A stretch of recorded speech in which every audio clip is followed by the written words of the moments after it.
Hello बच्चों, कैसे हो आप सभी। उम्मीद करते हैं कि आप सब अच्छे होंगे। बच्चों, आज हम सुनेंगे एक पौराणिक कथा।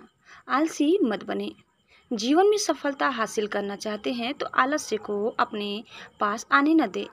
आलसी की तुलना उस तालाब से की जा सकती है सीमा में बंध जाने की वजह से, जिसके पानी में सरांध व काई जम जाती है, जबकि अनवरत चलने वाली नदी का पानी सदैव निर्मल रहता है। यदि आप दिन भर घर में पड़े रहते हैं तो आपके हाथ पैर जकड़ जाएंगे, आपको चलने फिरने में दिक्कत होगी। मनुष्य मशीन से यदि काम न लिया जाए तो उसके कलपुर्जे जाम काम करना बंद कर देते हैं। बहुत पुरानी बात है। किसी देश में एक बूढ़ा व्यक्ति रहता था। वह काफ़ी मेहनती था, खेतों में काम करके अपना गुजारा करता था। उसके 3 लड़के थे जो बड़े ही आलसी थे। उसकी आलस्य की वजह से बूढ़ा और उसकी पत्नी काफ़ी परेशान रहते थे। दोनों अपने लड़कों को समझने की कोशिश करते, लेकिन तीनों अपने आलसीपन से बाज नहीं आए। एक दिन बूढ़ा किसान चल बसा। बुढ़िया ने अपने बेटों को खेत पर जाने के लिए कहा, लेकिन वे गए नहीं। जब तक अनाज था, बुढ़िया ने उनको बना बना कर खिलाया। आखिर में एक दिन घर का सारा अनाज खत्म हो गया। जब घर में एक भी दाना नहीं बचा तो बुढ़िया ने अपने बेटों से काम धंधे के लिए कहा, लेकिन वे तब भी नहीं गए। एक दिन सुबह बुढ़िया उठकर रोने लगी। माँ को रोते देखकर उसके बेटों ने पूछा तो माँ ने बताया, सपने में तुम्हारे पिता आए थे।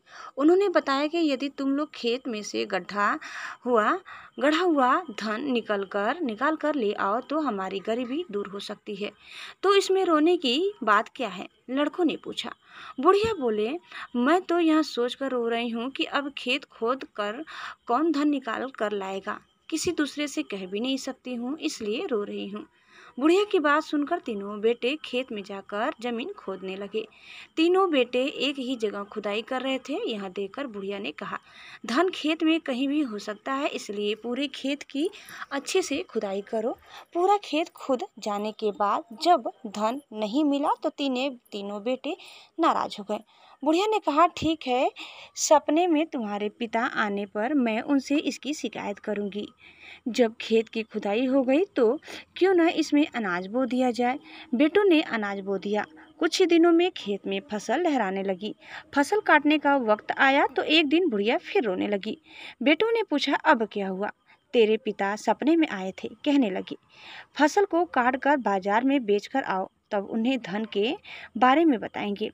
बेटों ने धन के लालच में फसल काटकर बाजार में बेचने गए। फसल बेचने पर जब उन्हें धन मिला तो तीनों बेटे बहुत खुश हुए।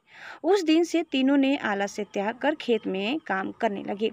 यदि आप अमीर बनना चाहते हैं या अपने जीवन में सफल होना चाहते हैं तो आलस्य से बचें। आलस्य गरीबी है, आलस्य असफलता है, आलस्य नाकामयाबी है, आलस्य अमीरी का दुश्मन है। आलस्य को दूर भगाएं और सफल व्यक्ति बन जाएं।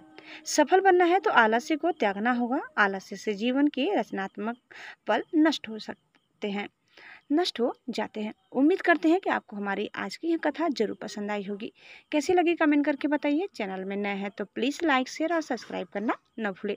धन्यवाद। Bye bye.